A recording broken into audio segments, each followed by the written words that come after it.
दोस्तों, यूँ तो हम सभी लोगों को ये पता है कि अपनी ज़िंदगी में पहला 1 करोड़ कमाना ही सबसे ज़्यादा मुश्किल होता है। एक बार अगर आप खुद की मेहनत से 1 करोड़ कमा लेते हैं तो दूसरा 1 करोड़ कमाने में आपको कुछ ही साल लगेंगे और उसके अगले 1 करोड़ कमाने में आपको सिर्फ कुछ महीने ही लगेंगे। ऐसा इसलिए क्योंकि पहला 1 करोड़ कमाने के प्रोसेस में आप पैसों के बारे में इतनी चीज़ें सीख जाएंगे जिसकी वजह से आपको अगला 1 करोड़ कमाने में ज़्यादा मुश्किलें नहीं आएंगी। लगभग हर एक इंसान करोड़पति तो बनना चाहता है, लेकिन हर कोई करोड़पति नहीं बन पाता है, क्योंकि करोड़पति बन जाऊंगा या करोड़पति बन जाऊंगी ये कहने में जितना ज़्यादा आसान लगता है, प्रैक्टिकली करके देखने में ये उतना ही ज़्यादा मुश्किल है। करोड़पति बनने के लिए सबसे पहले आपको पैसों से जुड़ी कुछ ऐसी बातों के बारे में पता होना चाहिए जो कि ज़्यादातर लोगों को नहीं पता है। तो आज की इस वीडियो में आपको करोड़पति बनने के 3 ऐसे प्रैक्टिकल तरीके बताए जाएंगे जिसे कि हमने फॉलो करना स्टार्ट कर दिया है। और अगर आप भी अपनी लाइफ में इन 3 तरीके को प्रैक्टिकली अप्लाई करते हो तो आपके भी करोड़पति बनने के चांसेस बहुत ही ज़्यादा अधिक बढ़ जाएंगे। तो चलिए सबसे पहले हम इस चीज़ को समझ लेते हैं कि करोड़पति होने का रियल मीनिंग क्या होता है। ज़्यादातर लोग ये सोचते हैं कि अगर किसी इंसान के पास लैम्बोर्गिनी कार है या उसके पास रोलेक्स की वॉच है, वो एक बड़े से आलीशान बंगले में रहता है और उसके घर में महंगे महंगे लग्जरीज आइटम हैं, तो वो वाकई में ही करोड़पति है।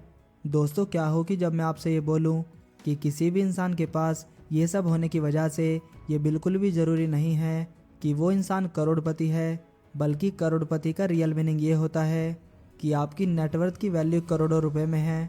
सपोज करें कि आपके पास 20 करोड़ के एसेट हैं और 5 करोड़ की आपकी लाइबिलिटी है, तो आपकी टोटल नेटवर्थ हुई एसेट माइनस लाइबिलिटी, यानी कि 20 माइनस 5 जो कि होता है 15 करोड़। तो इस केस में आपकी नेटवर्थ पॉजिटिव में 15 करोड़ है, तो आप वास्तव में करोड़पति हो।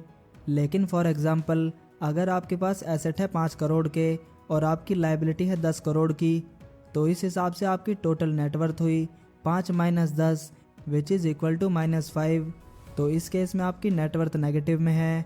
तो इस बेसिस पे तो आप करोड़पति बिल्कुल भी नहीं कहला सकते हैं, फिर चाहे आपके पास लैम्बोर्गिनी कार ही क्यों ना हो या फिर आपके पास कितनी ही लग्जरी आइटम क्यों ना हो। करोड़पति होने का सही मतलब ये है कि आपकी नेटवर्थ पॉजिटिव में होनी चाहिए और वो भी करोड़ों में। तो आइए अब करोड़पति बनने के 3 सबसे इंपॉर्टेंट तरीकों को समझ लेते हैं। तो सबसे पहला तरीका है build multiple source of income, यानी कि आपके पास एक से ज़्यादा इनकम के सोर्सेज होने चाहिए।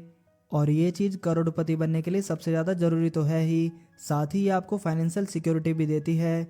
लगभग हर रियल करोड़पति के पास एवरेज 5 से 7 इनकम सोर्स तो होते ही हैं, इसीलिए आपके पास भी होने चाहिए। लेकिन अब सवाल ये है कि मल्टीपल सोर्स ऑफ इनकम हम कैसे बनाएं। तो इसका एकदम सिंपल सा आंसर है कि आप पैसिव इनकम जनरेट कीजिए, यानी कि पैसा कमाने का ऐसा तरीका ढूंढ लीजिए जिसके लिए आपको एक्टिव रूप से काम ना करना पड़े। फॉर एग्जाम्पल अगर आप अपनी कार रेगुलरली बेसिस पर इस्तेमाल नहीं करते हो तो आप इसे रेंट पर लगा सकते हो, जिससे कि आपको यहाँ से रेगुलरली पैसिव इनकम के तौर पर रेंटल इनकम मिलती रहे। या फिर अगर आपके पास कार नहीं है तो कोई भी ऐसी महंगी चीज़ तो होगी ही जिसे कि हर कोई अफोर्ड नहीं कर सकता है और उसकी ज़रूरत अक्सर लोगों को पड़ती रहती है, तो आप उस चीज़ को भी रेंट पर लगा सकते हो। तो लास्ट में आपके पास ये ऑप्शन बचता है कि अगर आपके घर में कोई खाली स्पेस है तो बहुत सारी ऐसी कंपनीज होती हैं या फिर कई सारी ऐसी दुकानें भी होती हैं जिनके पास सामान ज़्यादा होता है और उन्हें रखने के लिए जगह भी कम होती है। तो आप इनकी प्रॉब्लम को सॉल्व कर सकते हो, अपने घर के अनयूज्ड खाली जगह पर इनके सामान को रख सकते हो और रेंट के तौर पर इनसे रेगुलरली इनकम पा सकते हो। और साथ ही अपने इनकम के सोर्स को बढ़ाने के लिए आप साइड हसल भी कर सकते हो, यानी कि आप कोई भी ऐसी स्किल सीख सकते हो जो कि अभी के ज़माने के अकॉर्डिंग डिमांडेबल हो और इसके बेसिस पर आप अच्छे खासे पैसे कमा सकते हो, जो कि ओवरऑल आपके नेटवर्थ को इंक्रीज़ करती रहेगी।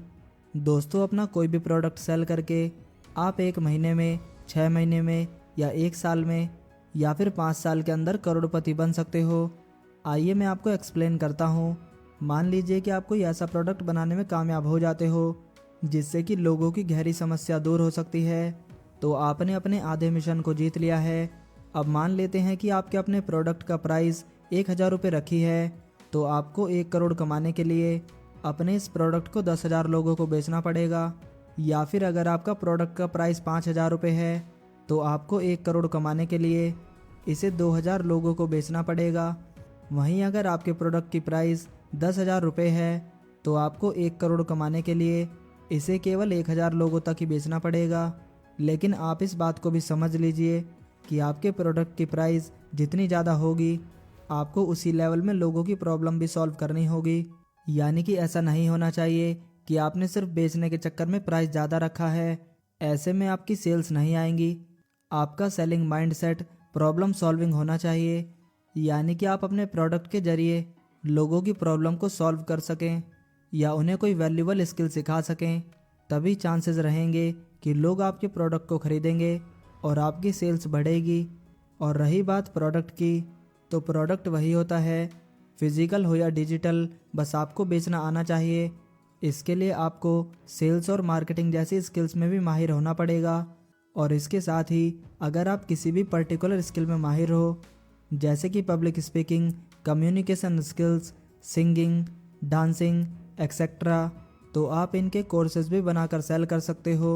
और सेल करने का प्रोसेस सेम बिल्कुल उसी तरह है जो मैंने अभी आपको कुछ ही देर पहले बताया था कि आपको 1 करोड़ कमाने के लिए कितने लोगों को अपना प्रोडक्ट किस प्राइस पर बेचना है। अब जो तीसरा सबसे इम्पोर्टेंट तरीका है 5 साल के अंदर करोड़पति बनने का, तो वो है इन्वेस्टिंग।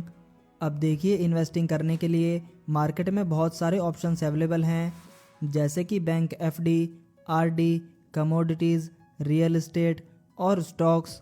अगर आपका गोल 5 साल के अंदर करोड़पति बनने का है तो ऐसा हो पाना केवल स्टॉक्स के थ्रू ही पॉसिबल है। इसके अलावा किसी भी तरीके की इन्वेस्टमेंट से आपको स्टॉक्स के जितना रिटर्न नहीं मिलता है। तो आइए जानते हैं कि आप कैसे स्टॉक्स के थ्रू 5 साल में करोड़पति बन सकते हो। तो इसके लिए आपको सबसे पहले स्टॉक मार्केट के बेसिक्स को सीखना होगा कि स्टॉक मार्केट आखिर काम कैसे करता है। और आपको फंडामेंटल एनालिसिस सीखना होगा, जिससे कि आप किसी भी कंपनी के बिजनेस मॉडल को समझ सकें और उसके फाइनेंशियल हेल्थ को जान सकें। और मैं आपको सीखने के लिए इसीलिए बोल रहा हूँ क्योंकि अगर आप बिना सीखे स्टॉक मार्केट में किसी भी ऐसी वैसी फंडामेंटली और फाइनेंशियली वीक कंपनी में इन्वेस्ट करोगे तो आप करोड़पति बनने का तो सपना छोड़ ही दो, आप रोडपति जरूर बन जाओगे। इसीलिए ये बहुत ही ज़्यादा ज़रूरी हो जाता है कि आप अच्छे से सीख कर अच्छी फंडामेंटली और स्ट्रॉन्ग कंपनी में ही अपने पैसे को इन्वेस्ट करें। और अगर आपके पास सीखने के लिए इतना समय नहीं है तो कोई बात नहीं, आप इक्विटी म्यूचुअल फंड में भी इन्वेस्ट कर सकते हो, जहां पर बहुत ही कैपेबल और एक्सपीरियंस्ड फंड मैनेजर होते हैं जो कि डिफरेंट इंडिविजुअल के पैसे कलेक्ट करके और उसे काफ़ी रिसर्च और एनालिसिस करके अच्छे फंडामेंटली स्ट्रॉन्ग कंपनी में स्मार्टली इन्वेस्ट करते हैं। और इसके बदले में वो आपसे थोड़ी सी फीस चार्ज करते हैं, जिसे हम टेक्निकल लैंग्वेज में एक्सपेंस रेशियो भी कहते हैं।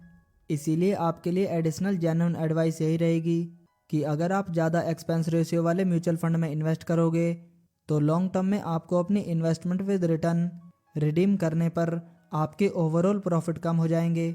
इसीलिए डायरेक्ट इक्विटी म्यूचुअल फंड में ही आप अपने पैसों को इन्वेस्ट करो, जहां पर आपको एक्सपेंस रेशियो भी काफ़ी कम देना होता है और आपको प्रॉफिट भी ज़्यादा मिलता है। फॉर एग्ज़ाम्पल, अगर हम ये मान लेते हैं कि हमें हमारे इन्वेस्टमेंट पर एनुअली 25% का इंटरेस्ट मिलेगा, तो इक्विटी म्यूचुअल फंड में ये मिलना कोई भी बड़ी बात नहीं है, बल्कि कई बार तो ये देखा गया है कि इससे भी ज़्यादा के रिटर्न मिलते हैं, जैसे कि 30%, 40% या फिर 50% पर एनम तक के भी रिटर्न मिल जाते हैं। तो दोस्तों, अगर आप प्रोफेशनल इन्वेस्टर बनते हो तो बहुत चांसेस हैं कि आप केवल अपने पैसे इन्वेस्ट करके ही करोड़पति बन सकते हो। तो दोस्तों, यही है 3 सबसे स्ट्रॉन्ग तरीके जो कि आपको लीगली 5 साल के अंदर ही करोड़पति बना सकते हैं। और अगर आपको कोई ऐसा तरीका पता है जिसे कि हमने इस वीडियो में डिस्कस नहीं किया है तो आप कमेंट करके भी हमें उसे बता सकते हैं। तो उम्मीद है कि आपको इस वीडियो से काफ़ी ज़्यादा वैल्यू मिली होगी। और दोस्तों, जैसा कि आपको पता है कि सबसे बेस्ट इन्वेस्टमेंट होती है सेल्फ इन्वेस्टमेंट, मतलब कि खुद के ऊपर इन्वेस्टमेंट। और आप में से काफ़ी सारे लोग हमसे कमेंट करके भी पूछते रहते हैं कि आप ये वाइट बोर्ड एनिमेशन कैसे क्रिएट करते हो। तो अगर आप भी ये सीखना चाहते हो कि वाइट बोर्ड एनिमेशन कैसे क्रिएट किया जाता है, तो इस पर हमारा जल्द ही एक कोर्स लॉन्च होने वाला है। इसीलिए अगर आपने अभी तक हमारे ऐप को डाउनलोड नहीं किया है तो जल्दी से हमारे ऐप को भी डाउनलोड कर लीजिए, जैसे ही हमारा कोर्स लॉन्च होगा आपको सबसे पहले पता चल जाएगा। तो दोस्तों आज के इस वीडियो में इतना ही। उम्मीद है कि आपको ये वीडियो पसंद आया होगा। अगर वीडियो पसंद आया हो तो वीडियो को लाइक करें और ऐसे ही वैल्यूएबल वीडियोस को देखने के लिए हमारे चैनल को सब्सक्राइब करना ना भूलें। आपका कीमती समय देने के लिए